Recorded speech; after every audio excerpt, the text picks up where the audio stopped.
Bonjour à toutes et à tous, je suis Églantine Duconseil, avocat au barreau de Toulouse. Aujourd'hui, je vais vous parler de la fraude bancaire et plus particulièrement de la fraude aux faux conseillers bancaires. Un individu vous appelle, c'est le numéro de votre conseiller bancaire qui s'affiche sur votre téléphone. Il arrive à vous convaincre qu'il y a eu des opérations suspectes sur votre compte bancaire. Ces éléments sont suffisants pour vous convaincre et vous pousser à aller vérifier les dires de votre interlocuteur.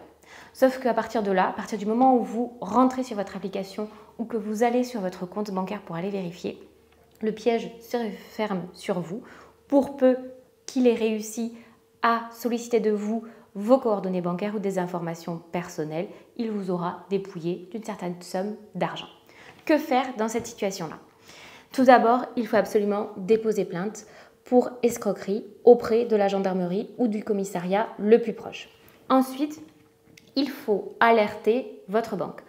En effet, dans ce genre de situation, vous avez un délai de 13 mois sous peine de forclusion pour prévenir la banque de la fraude dont vous avez été victime. La banque est tenue de vous rembourser des sommes détournées selon l'article L133-18 du Code monétaire et financier. Cependant, parfois, la banque peut refuser toute indemnisation. Les arguments qu'elle va invoquer, c'est d'une part que vous n'êtes pas dans le délai de 13 mois, la raison pour laquelle il faut agir rapidement pour informer la banque et si possible par écrit.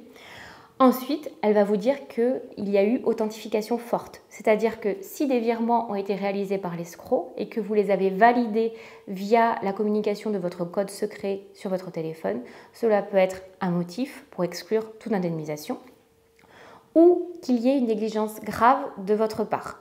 Cela veut dire que vous avez communiqué vos coordonnées bancaires, les coordonnées de votre carte bancaire, surtout le cryptogramme qui est derrière. Et ensuite, peut-être que vous avez agi de manière frauduleuse. Dans ces cas de figure, la banque peut refuser toute indemnisation. Cependant, il est toujours possible d'engager la responsabilité de la banque. Les arguments que l'on pourra avancer sont de 3 ordres. Tout d'abord, l'obligation de vigilance de la banque.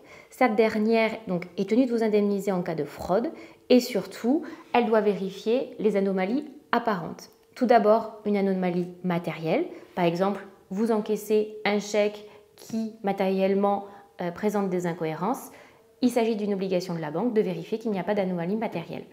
Une anomalie intellectuelle, c'est lorsque par rapport à votre train de vie, le virement qui a été effectué, imaginons 10 000 €, ne correspond pas à votre train de vie. Cela correspond à une anomalie intellectuelle et à ce moment-là, le devoir de vigilance de la banque n'a pas été respecté.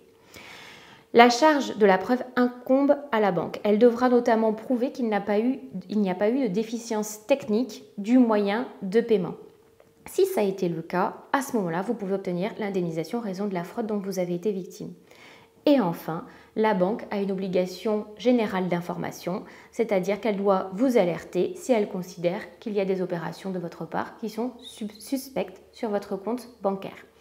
Attention, le corollaire de cette obligation d'information est le devoir de non-immixtion de la banque dans les affaires du client. Cependant, cette obligation d'information doit être respectée. C'est la raison pour laquelle, si vous êtes victime de fraude bancaire, n'hésitez pas à venir me contacter.